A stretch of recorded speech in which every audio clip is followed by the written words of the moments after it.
Welcome to our lecture online. Here we have a plane called Q and it has a number of points in it, A, B, C, D, E, and F. All those points lie in the plane. We can also see that we have a line that connects points A, B, and C, and we have a line that connects point D, B, and E.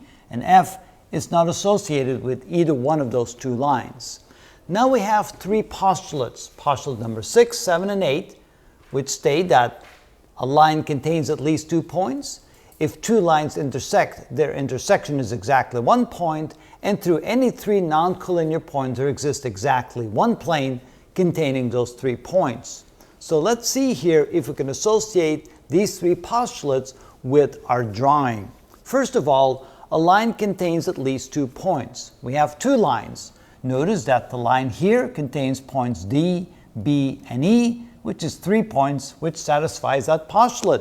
There needs to be at least 2 points, so you can take any pair, D and B, D and E, or B and E, and that satisfies postulate number 6. We can also take the second line and use the pair AB, AC, or BC. Those are 2 points lying on the line, again satisfying postulate number 6. Postulate number 7, if two lines intersect, their intersection is exactly 1 point. We do have two lines, they're not parallel, so therefore they intersect, and they intersect right there. There's a singular point at that intersection, point B. No other point is contained with that intersection, so therefore that satisfies postulate number 7.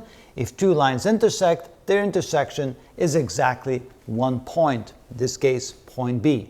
And finally, through any three non-collinear points, there exists exactly one plane containing the 3 points. So if we pick any 3 points that are not collinear, because I can't pick A, B, and C, those 3 points do not define Q, the plane Q. I cannot take D, B, and E, because those 3 points are collinear, so they do not define Q either.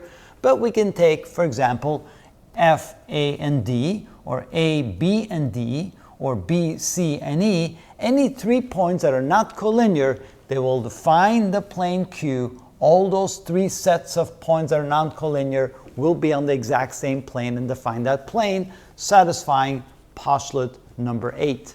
And that's how we can associate something like that with the various postulates. That's how it's done.